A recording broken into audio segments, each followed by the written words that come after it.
Ibu Mahfiroh itu tidurnya di samping sini, madep ke sana.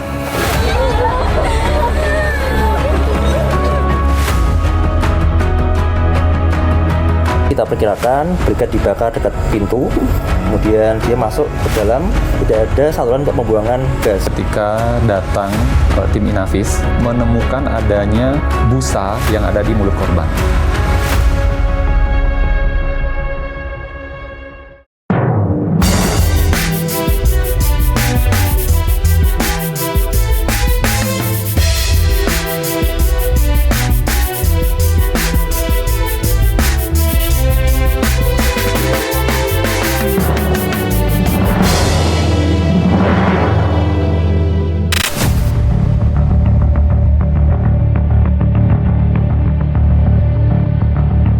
Satu keluarga ditemukan meninggal dunia di sebuah tenda di Taman Wisata Posong, Kabupaten Temanggung, Jawa Tengah. Peristiwa ini mengagetkan publik. Pasalnya tidak ditemukan adanya kejanggalan, kerusakan, atau kehilangan apapun. Lantas apa sebenarnya fakta yang terjadi? Saya Kristanti Yosefa, Anda menyaksikan fakta.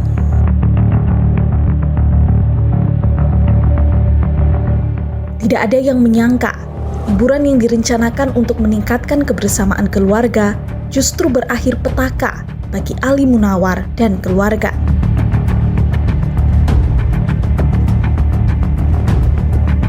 Satu keluarga ini ditemukan tak bernyawa saat melaksanakan glamping di Taman Wisata Alam Posong, Kabupaten Temanggung, Jawa Tengah. Dalam seketika, liburan keluarga ini berubah menjadi duka. Tidak ada yang menyangka pada hari Rabu tanggal 27 Mei 2026 menjadi hari yang mengenaskan bagi keluarga Ali Munawar. Ia, istri, dan kedua anaknya ditemukan meninggal dunia di sebuah tenda camping di kawasan wisata Alam Posong, Kabupaten Temanggung, Jawa Tengah.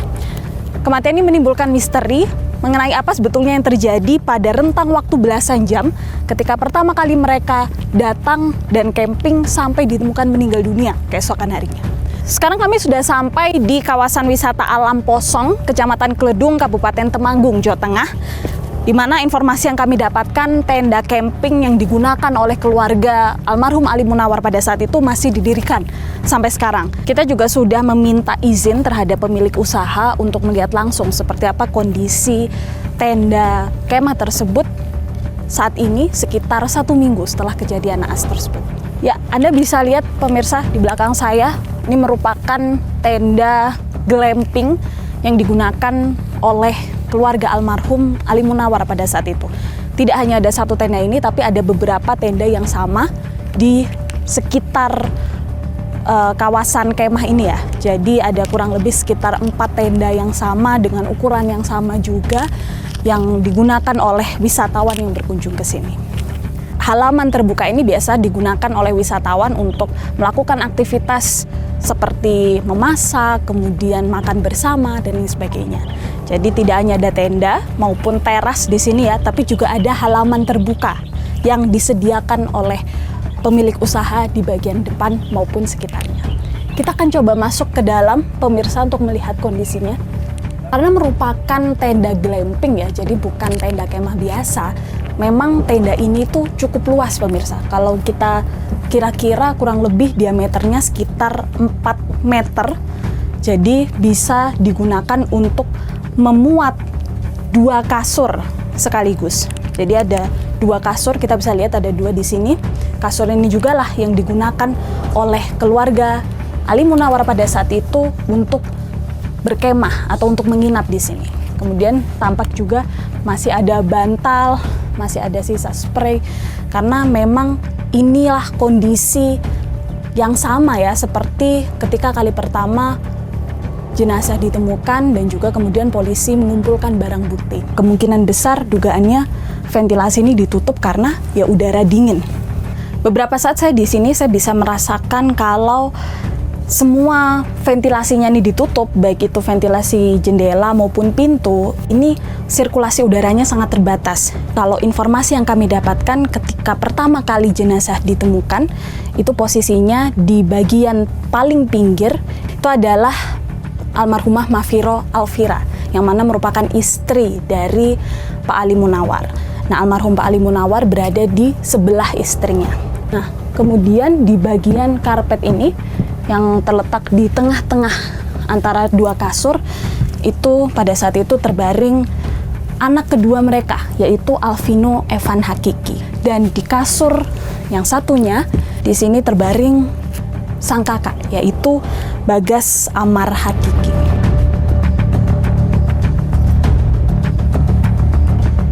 Berdasarkan keterangan dari polisi, pemirsa, kronologi kejadiannya bermula di tanggal 26 Mei 2026 pada hari Selasa, tepat ketika malam takbiran Idul Adha. Keluarga ini datang sekitar pukul 10 malam dan kemudian langsung menuju ke tenda yang berada di tempat kami berdiri saat ini. Kemudian mereka mulai melakukan aktivitas perkemahan seperti pada umumnya. Mereka mulai mengeluarkan peralatan makan dan juga bahan-bahan makanan yang sudah dibawa dari rumah. Kemudian mereka mulai aktivitas memanggang itu sampai larut malam. Kemudian di dalam aktivitas itu juga, karena diketahui salah satu barang bukti ada juga kamera dan lain sebagainya, ya mereka tampak bergembira di situ ya. Jadi mengabadikan momen dan lain sebagainya. Sampai kemudian setelah cukup larut, mereka akhirnya memutuskan untuk beristirahat. Hingga kini, satu pertanyaan belum terjawab. Apa yang sesungguhnya terjadi di dalam tenda itu? Tim Fakta lantas menemui Muhammad Zaki, orang yang pertama kali menemukan keempat korban. Mas Zaki, pada saat itu betul yang pertama kali menemukan keluarga Pak Ali Munawar? Kejadian pada waktu itu saya melakukan clean up di rumah kayu ini. Sebelumnya itu mulai dari jam 10 siang itu sama teman saya. Jadi pada waktu itu pukul 3:30 itu untuk pengecekan kembali ini saya sempat panggil dulu. Saya panggil dulu, permisi Kak, mohon maaf untuk batas check outnya sudah berakhir ya gitu. Itu selang 10 menit pada waktu itu. Setelah tidak ada respon sama sekali, saya coba panggil lagi lebih keras. Itu selang 5 menit, permisi Kak, mohon maaf check outnya sudah berakhir gitu.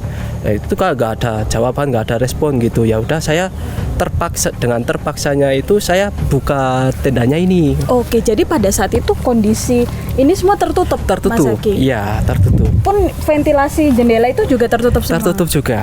Itu saya buka, saya pikir, saya belum ada kepikiran kalau orang itu sudah, ya mohon maaf ya, itu masih, saya mikirnya ya masih tidur, istirahat gitu kan. Ya kok saya lihat area dadanya gitu kok nggak ada ini respon gerakan dari pernafasan gitu. Biasanya nggak ada naik turunnya ya bener. Itu saya penasaran, saya tepuk kaki dari salah satu bapaknya ini, Bapak Ali Munawarnya itu. Yang waktu itu posisinya berada di sini. Ya, di sini. Tepat di sini saya pegang kakinya gitu. Dari responnya sudah kaku. Posisi para jenazah pada saat itu apakah kemudian tidurnya seperti apa? Terlentang, tertungkup atau seperti apa? Jadi untuk Ibu Mahfiroh itu tidurnya di samping sini. Pada waktu itu tidurnya madep ke sana. Pada waktu itu ini tidurnya miring gini. Tapi kondisi masih SB-nan, masih sleeping bag, masih pakai sleeping bag. Sementara untuk bapaknya itu tidurnya di sini, di sampingnya. Di sampingnya itu untuk kakinya sudah begini. Tertekuk gini. Terus untuk dari saudara Alvino itu tidurnya di tengah sini. Tapi kondisi pada waktu itu tidur seperti biasa. Jadi dengan mereka dengan saudara Alvino itu tidurnya pakai SB. Sleeping bag. Masih pakai sleeping bag itu full badan pada waktu itu. Ya, sementara untuk dari Mas Bagasnya tidurnya di sini. Di sini terus untuk tangannya sudah mengepal begini. Kelihatan wajahnya nggak? Kalau dari kelihatan wajahnya sudah kayak kayak orang tidur gitu. Saya pikir pada waktu itu emang saya mikirnya udah masih tidur pada umumnya gitu. Jadi saya nggak ngeh sama sekali ada kondisi berbusa atau kulit pucat gitu. Oh, jadi nggak ada keanehan. Ya, pada waktu saya nggak mikir sampai ke situ gitu. Saya langsung memutuskan karena saya merasa panik sama takut gitu. Nggak kelihatan juga tanda memar atau Nggak ada. luka, nggak ada juga. Nggak ada. Kalau kondisi tendanya sendiri pada saat itu seperti apa sih Mas?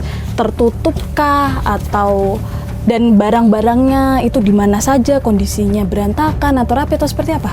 Baik, jadi pada waktu ketika saya buka itu tungku briket sudah di dalam sini. Mungkin dari bapaknya mungkin ya saya pikir ada kedinginan atau gimana ya gitu. Jadi mereka inisiatif untuk bawa briket masuk gitu. Oh, kondisinya memang masih ada arangnya atau seperti apa sih? Pas saya masuk itu sudah jadi abu. Oh, sudah jadi abu. Sudah jadi abu. Jadi sudah nggak nyala, nggak ada arang sama Nggak sekali. ada nyala gitu, nggak ada. Oke, kemudian kompornya Kompornya posisinya di mana? posisinya itu di sini kalau nggak salah. Kondisinya juga mati. Mati. Terus ada sisa-sisa makanan? Ada itu mungkin habis semalam Barbecue nge-grill. ya. Iya. Jadi masih ada bahan sisa dari barbekyuannya itu. Itu di mana posisinya? Itu di luar sini. Oh, di luar. Di luar. Makanannya justru di luar. Di luar. Nasi tenda pada saat itu, pada saat dibuka seperti apa? Ada bau kah atau seperti apa? Baik, pada waktu itu saya juga nggak ngeh banget Tapi kalau bau gas gitu ada nggak, Mas? bau gas. Kalau bau gasnya sudah Atau memang bau bakar atau apa gitu? nggak ada. Emang harusnya ini briket dan kompor boleh nggak sih dibawa ke dalam? Sebenarnya nggak bisa, nggak boleh. Dari kami memang sudah ada SOP-nya terkait untuk briket sama kompor ini. Takutnya terjadi sesuatu yang tidak diinginkan, membakar ini area tendanya ini. Jadi harusnya ditaruh Di luar, yang paling aman tuh di teras ini atau di luar meja itu atau di mana, Mas? di depan sini, Oh. di bawah situ. Di bawah situ ya, di Iya. area terbuka itu Iya, ya. Jadi nggak boleh di tenda, masuk teras juga nggak Nggak boleh. bisa. Mereka kan masuk ke dalam tenda tuh, Mas. Kira-kira jam berapa itu seluruh aktivitas barbekyuan selesai terus masuk istirahat? Untuk perkiraan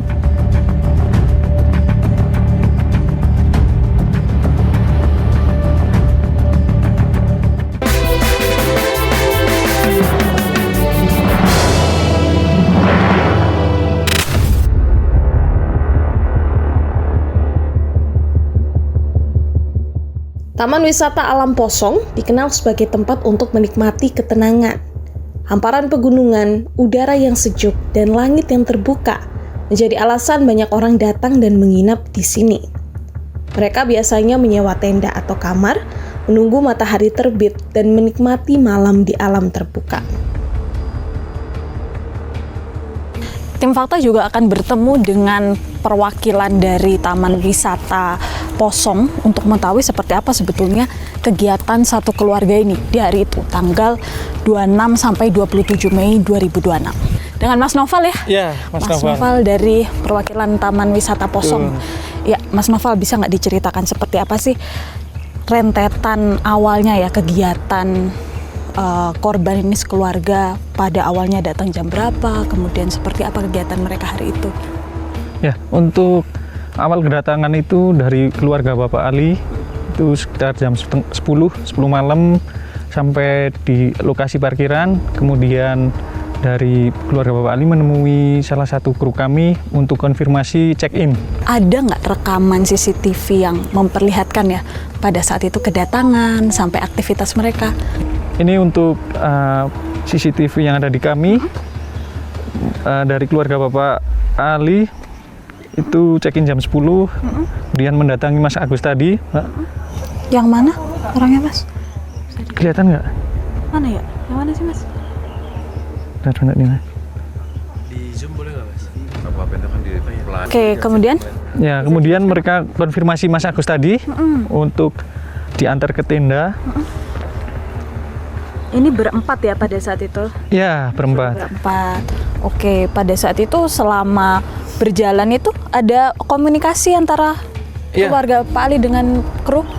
Dari komunikasi dari keluarga Bapak Ali, konfirmasi ke salah satu kru yang jaga bahwasanya sudah tiba mau check-in ke tenda, kemudian dari kru kami yang jaga camping mengantar ke tenda yang sudah di booking atau reservasi Bapak Ali. Pada saat itu mereka datang hanya berempat atau ada tamu yang lain juga? Ya, waktu itu ada satu rombongan juga yang camping dari Jogja. Itu barengan dengan keluarga Bapak Ali. Keluarga almarhum ini mengatakan mau sampai kapan di sini, Mas? Ya, untuk reservasi dari Bapak Ali itu di hari Selasa tanggal 26 Mei, terus check out-nya di hari berikutnya. Ketika melihat pertama kali datang, terus konfirmasi dan lain sebagainya, seperti apa sih kondisi mereka saat itu? Menurut keterangan kru, mereka happy dan itu waktu malam takbir juga, Mbak. Oh, jadi memang tujuannya liburan Iya. Idul Adha ya? Ya. Itu kalau boleh tahu, Mas, mereka di situ memang sudah dipersiapkan jauh-jauh hari pesan inden gitu, atau memang baru datang terus pesan atau seperti apa? Ya, kalau reservasi dengan admin kami di jauh-jauh hari, Mbak. Oh, udah jauh-jauh hari memang merencanakan liburan ini. Iya. Setelah kemudian diantarkan ke tenda, apa saja, Mas? Setahu saya keterangan kru itu mereka barbekyuan katanya. Itu menurut keterangan kru yang mengantar Apa itu? snack dan welcome drink. Itu include dari kami mengantar itu tadi. Terus mereka sedang berkegiatan barbecue. Setelah barbekyuan, mereka akan masuk ke dalam tenda tuh, Mas. Kira-kira jam berapa itu seluruh aktivitas barbekyuan selesai terus masuk istirahat? Untuk perkiraan dari keluarga Bapak Ali itu istirahat itu mungkin di setelah jam 12 malam ya, Mbak, mungkin. Apa sih, Mas, yang dirasakan, dipikirkan ketika mengetahui kalau ada korban yang meninggal dunia di sini? Ya, saya selaku pengelola Taman Wisata Alam Posong ikut berbelasungkawa dan jujur kaget sekali melihat kejadian ini di Taman Wisata Alam Posong. Karena memang ini sebelumnya belum pernah terjadi dan semoga ini tidak ada lagi kejadian seperti ini ya, Mbak. Oke, baik. Terima kasih, Mas Noval ya. Di dalam tenda tempat para korban menginap, penyidik menemukan sejumlah petunjuk. Sisa makanan, bekas bakaran, dan barang-barang pribadi masih berada di tempatnya. Temuan-temuan itu menjadi awal dari upaya mengungkap apa yang terjadi pada malam terakhir mereka. Hingga kini polisi masih belum menemukan penyebab pasti meninggalnya satu keluarga di glamping di Temanggung. Tapi dari fakta-fakta yang sudah kita kumpulkan, pemirsa, kita bisa melihat ya kalau pada mulanya mengapa kemudian keluarga ini memutuskan untuk masuk, kemungkinan karena cuaca di luar yang begitu dingin, karena pada saat itu sudah larut malam, kemudian kondisinya ini adalah lereng gunung, sehingga karena begitu dingin mereka akhirnya memutuskan untuk masuk ke dalam tenda. Selain itu, fakta lainnya adalah bahwa sebelum mereka memutuskan untuk beristirahat, mereka juga sempat makan-makan bersama di luar, di teras gitu ya. Mereka makan makanan yang mereka bawa sendiri dari rumah begitu. Kemudian selain itu juga fakta lainnya adalah mereka membawa briket yang panas ini. Mereka membawa briket yang gunanya untuk menghangatkan tubuh, yang seharusnya hanya boleh diletakkan di luar, di halaman terbuka, tetapi oleh mereka dibawa masuk. Kemungkinan karena saking dinginnya kondisi pada saat itu, mereka memutuskan untuk membawa masuk briket ini. Dan karena kondisi tenda pada saat itu tertutup semuanya, keempat anggota keluarga ini bisa jadi menghirup karbon monoksida ini. Karena karbon monoksida tidak berwarna dan juga tidak berbau, kemungkinan besar mereka tidak sadar kalau mereka menghirup karbon ini dan kemudian meninggal dunia dalam keadaan sedang beristirahat. Kemungkinan lainnya adalah bisa jadi juga karena keracunan makanan dari makanan yang mereka bawa sendiri. Karena keempatnya ini makan bersama-sama dan kemudian juga masih ada sisa makanan, yang mana sekarang sisa makanan ini juga dibawa ke Puslap 4 polisi untuk diselidiki lebih lanjut. Dan selain itu juga karena saking dinginnya cuaca pada malam hari itu yang memicu mereka untuk masuk beristirahat, membawa briket ke dalam tenda, dan juga mungkin ketika ada tanda-tanda keanehan kemudian karena saking dinginnya bisa jadi mereka pun juga ragu untuk keluar dari tenda karena pada saat itu kondisi yang begitu dingin. Muncul dugaan bahwa para korban meninggal akibat keracunan. Terlebih, saat ditemukan, terdapat busa pada mulut dan bintik-bintik merah pada tubuh korban. Lalu apa yang sebenarnya terjadi di dalam tenda ini? Bagaimana bisa 4 anggota keluarga menghembuskan napas terakhir pada waktu yang hampir bersamaan? Benarkah karbon monoksida bisa menyebabkan kematian? Dokter, melihat kasus kematian satu keluarga yang meninggal dunia di Temanggung, di tempat perkemahan begitu ya, di mana diduga penyebabnya ini adalah karena keracunan karbon monoksida. Sebetulnya apa sih dok karbon monoksida ini? Baik, jadi karbon monoksida atau disingkat sebagai CO adalah hasil dari pembakaran yang tidak sempurna. Bisa dari pembakaran fosil, kayu, batu bara, dan pembakaran-pembakaran yang lain. Seperti itu. Dan dia memiliki sifat tidak berbau dan juga tidak berwarna, sehingga sering juga disebut sebagai silent killer atau pembunuh yang diam-diam. Oke, nah datangnya dari mana nih dok? Kalau kita lihat kasus kemarin kan tampaknya di perkemahan keluarganya datang untuk liburan gitu ya.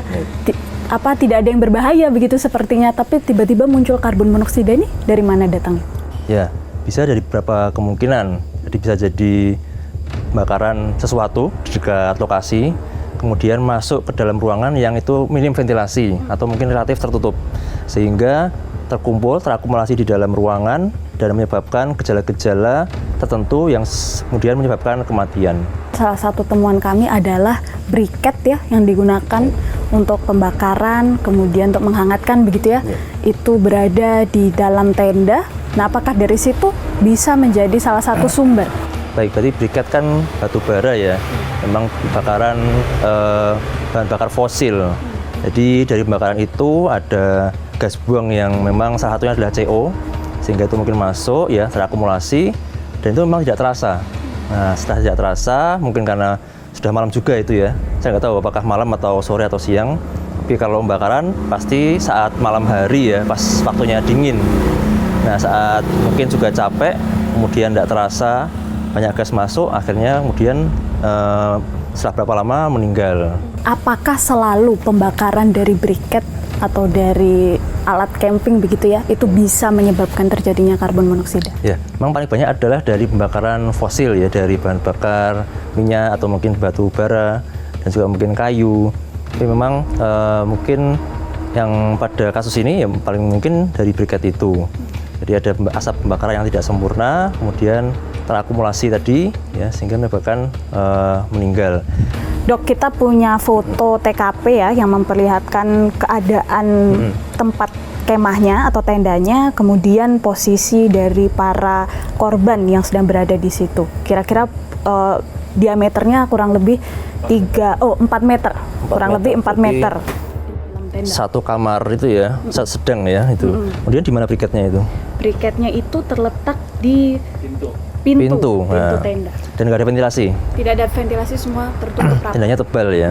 Berdasarkan foto ini, berarti kita perkirakan briket dibakar dekat pintu, kemudian dia masuk ke dalam, ya, kemudian dia tidak ada gas, tidak ada saluran untuk pembuangan gas, sehingga terkumpul dalam satu ruangan, ya, sehingga mungkin dalam beberapa jam kadarnya akan semakin meningkat dan dalam tubuh juga semakin tinggi kadarnya, sehingga kemudian korban meninggal. Itu. Bisa berapa lama tuh dok sampai menyebabkan hal yang fatal begitu ya? Nah, sayangnya di sini tidak bisa kita nilai berapa kadarnya itu ya.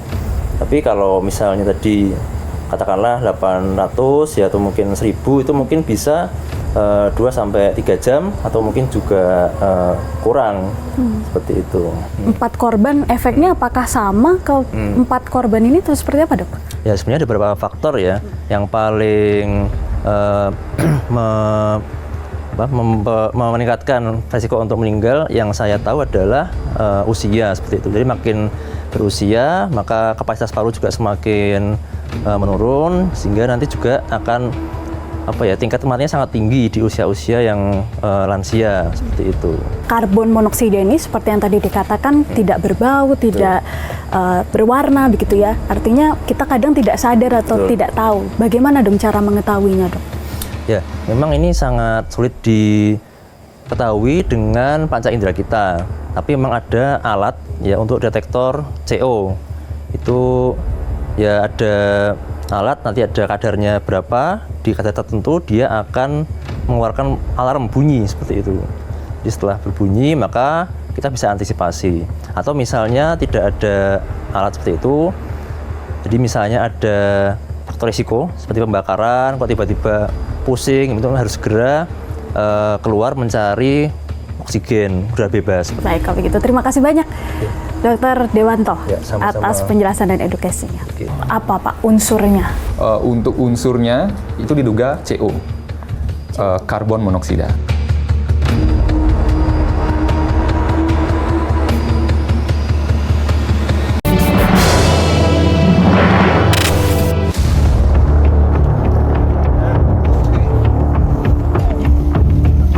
Ketika spekulasi beredar, kepolisian memilih berpegang pada fakta.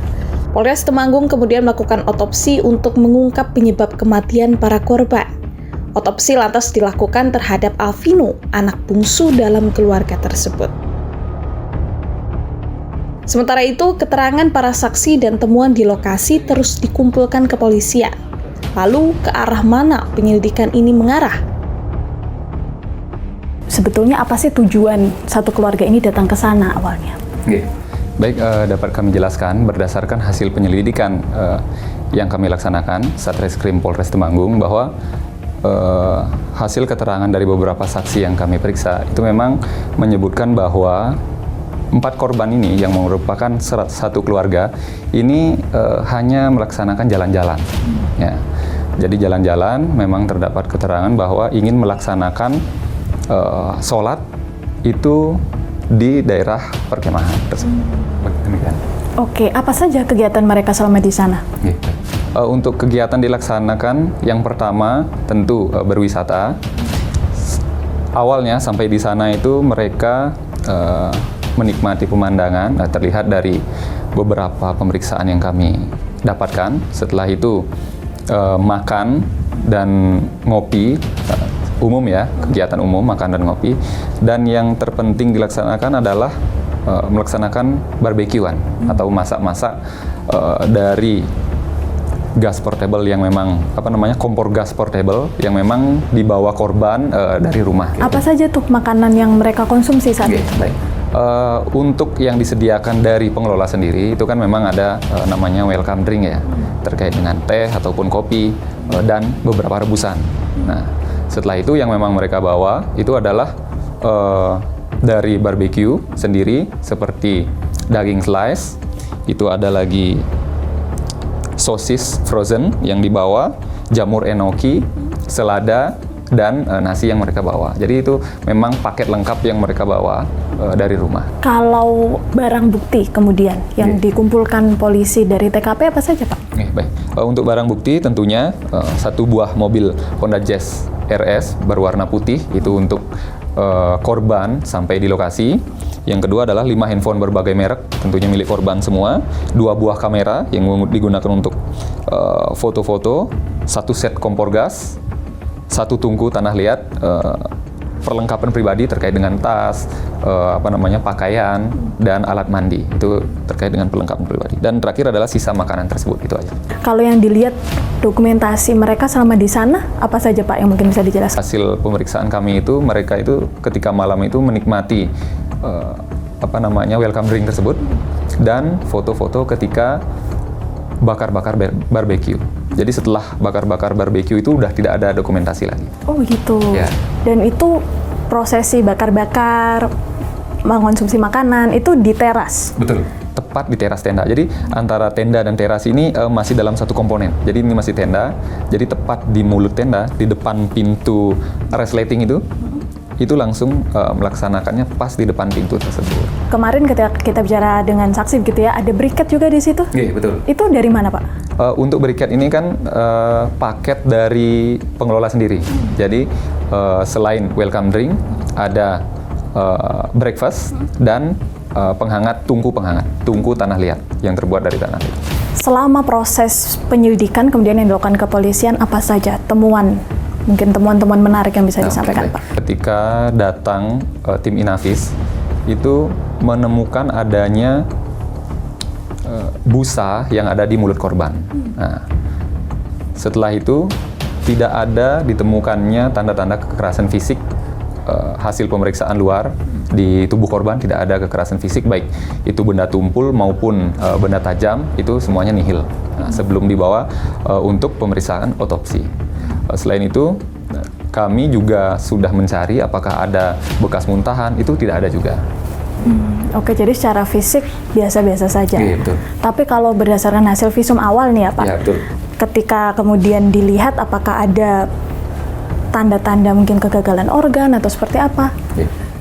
Berdasarkan hasil lisan awal, dugaan dari pemeriksa dari tim Lab 4 dan tim Dokes ini diduga oleh tim kesehatan ini bahwa hasil kematian itu disebabkan, penyebab kematian ini ada dua kemungkinan. Yang pertama dari makanan, dan yang kedua karena keracunan gas hasil pembakaran.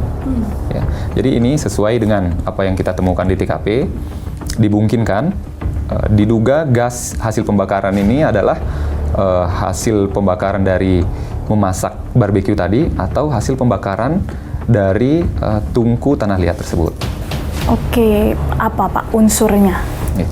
Untuk unsurnya itu diduga CO, karbon monoksida. Selain kemudian dugaan karbon monoksida tadi ya, apakah ada dugaan unsur beracun lainnya mungkin yang ditemukan? Untuk penjelasan awal, dokter tidak ada menyebutkan penyebab lain. Turut berduka cita Bu ya. Mudah-mudahan dimaafkan ya Pak Ali, Bu Ali sekeluarga.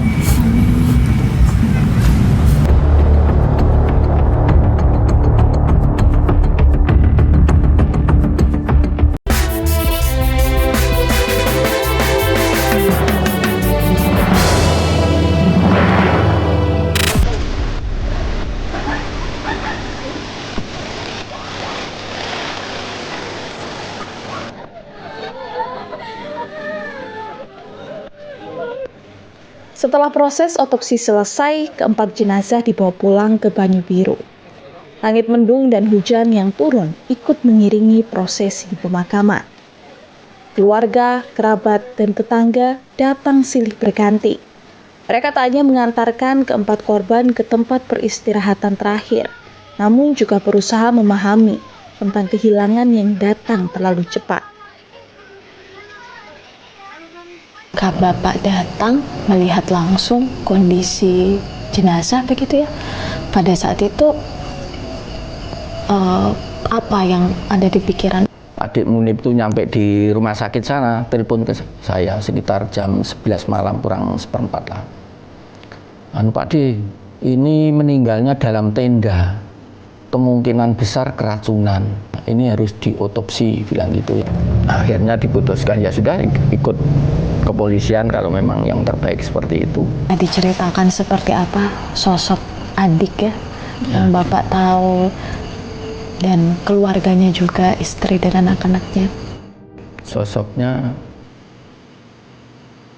menurut kami keluarga ya ramah, pekerja keras,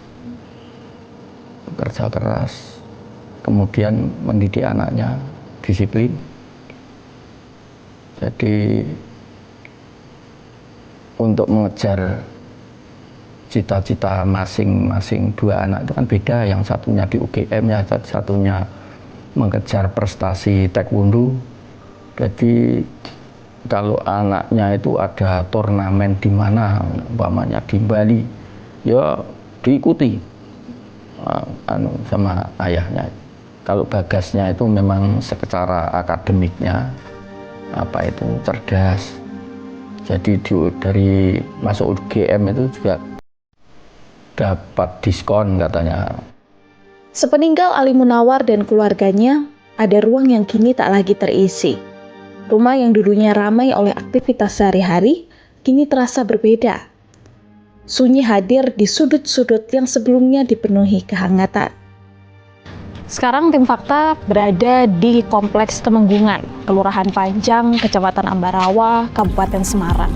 Yang mana di belakang saya ini pemirsa merupakan rumah dari almarhum Bapak Ali Munawar bersama dengan keluarganya yang menjadi korban meninggal dunia dalam kejadian di Taman Wisata Posong beberapa waktu yang lalu. Kalau kita lihat di bagian depan saja ini memang sudah sepi ya pemirsa, tidak ada lagi aktivitas di sini karena berdasarkan informasi yang kami himpun begitu bahwa di rumah inilah Pak Ali tinggal bersama dengan keluarganya. Jadi mereka berempat tinggal di rumah ini selama ini, di rumah berlantai 2 ini, tetapi pasca kejadian tersebut kini sudah tidak ada lagi yang meninggali rumah ini. Kalau kita lihat di sini kita bisa membaca begitu ya bagaimana keluarga ini selama mereka hidup. Ada kebun anggur di atas plafon rumah karena informasi dari keluarga almarhum Pak Ali ini suka berkebun begitu. Bahkan di atas juga ada banyak tanaman dan lain sebagainya. Yang kini pasca sepeninggal satu keluarga ini sudah tidak terawat lagi. Kita akan mencoba mencari tetangga yang berada di sekitar perumahan ini untuk mengetahui seperti apa sebetulnya sosok dari almarhum dan keluarganya. Permisi Pak. Oh iya, mari. Iya. Izin, saya Tanti dari Fakta TV One.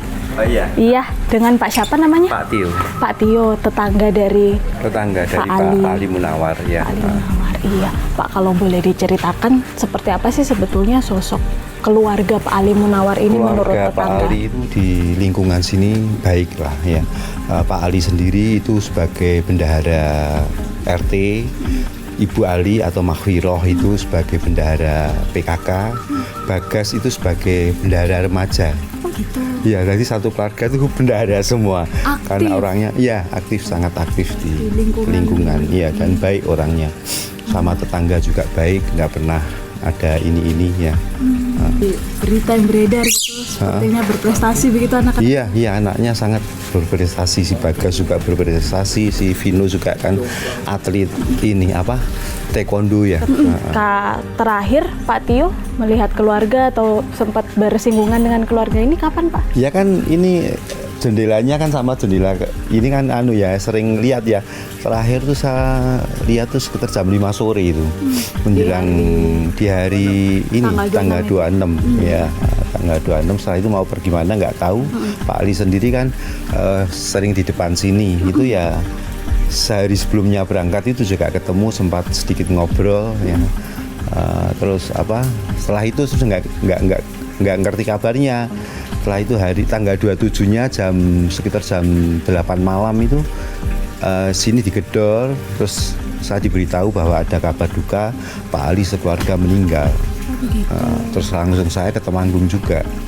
Satu keluarga ini memang sering berkemah gitu Pak? Iya sering setiap liburan memang mereka sering menyempatkan diri untuk refreshing ya kan. Itu. Satu keluarga itu iya, ya. Baiklah. Terima kasih banyak Pak Tio ya. Terima kasih. Ya. Kami juga mengucapkan turut berduka cita. Iya, terima kasih. Ya. Ali Munawar dan istrinya Maghfirah dikenal sebagai pedagang kelontong di Pasar Warung Lajang, Ambarawa. Setiap hari mereka menjual kebutuhan pokok dan melayani para pelanggan yang sudah mengenal mereka bertahun-tahun. Sehari-harinya pemirsa selain menghabiskan waktu bersama dengan keluarga di rumah, melakukan hobinya yaitu berkebun, Pak Ali sama dengan istrinya ini juga memiliki sebuah toko kelontong di Pasar Warung Lanang yang terletak di Kecamatan Ambarawa. Bisa Anda lihat pemirsa di belakang saya, ini merupakan toko Alvira yang merupakan toko kelontong milik dari almarhumah Ibu Maghfirah bersama dengan suaminya selama ini menghabiskan waktu sehari-hari untuk bekerja, untuk menjaga toko kelontong ini. Jadi pasca kejadian di tanggal 27 Mei 2026 sampai hari ini toko masih tutup karena masih belum ada lagi dari pihak keluarga yang mengelolanya. Kalau kita lihat juga nama toko Alfira sendiri itu diambil dari nama almarhumah Ibu Mahfiroh Alfira. Nah, kita tentu ingin tahu ya seperti apa kemudian sosok almarhum dan almarhumah ini dikenang oleh tetangga-tetangga yang berada di kios-kios sebelahnya. Assalamualaikum, Ibu. Izin, saya Tanti dari Fakta TV One. Aku sebelahan langsung sama tokonya almarhumah ya, Bu Alfira. Kalau boleh tahu seperti apa sih Bu? Sudah sejak kapan mereka di sini? Sudah 24 tahun. Oh, 24 tahun. Jualan. Selama bersebelahan tokonya, apa sih Bu yang paling berkesan selama ini mengenal keluarga Pak Ali? Ya, orangnya ramah kok. Ramah, orangnya bagus. Semanak, kalau kita ngatain semanak. Bagus. Rasa ramah. kehilangan. Iya, ya berhari itu Mbak. Kenapa? Dari ketemu kok ya. Kalau kita kan berhari lihat Pak Ali, Bu Ali itu kan tahu ibu bapak nggak ada kan kasihan tuh. Orang tua itu kan susah di rumah. Saya jaga pernah buat apa ya? Kebenaran Bu Ali. Saking berkesannya. Iya. Pada jam segini tuh Pak Ali datang bawa dagangan dari rumah. Nanti Bu pulang luhuran. Nanti habis liburan sini lagi gitu. Turut berduka cita Ibu ya. Mudah-mudahan dimaafkan ya Pak Ali, Bu Ali sekeluarga. Terima kasih Bu. Yang husnul khotimah. Iya. Peristiwa kematian satu keluarga saat glamping di Temanggung perlahan mulai terkuak. Penyebab kematian diduga kuat akibat keracunan gas karbon monoksida yang berasal dari pembakaran tak sempurna dari peralatan briket yang ditemukan di dalam tenda. Pakar forensik menyebut bahwa gas karbon monoksida berbahaya bagi manusia karena tak berbau dan tak berwarna. Manusia yang terpapar tidak akan sadar hingga menimbulkan kematian dalam waktu singkat. Peristiwa ini menjadi pelajaran bagi kita yang menyukai aktivitas kemah atau glamping untuk lebih waspada dan berhati-hati saat melakukan aktivitas di luar ruangan. Saksikan terus Fakta setiap hari Senin pukul 20.00 waktu Indonesia Barat hanya di TV One.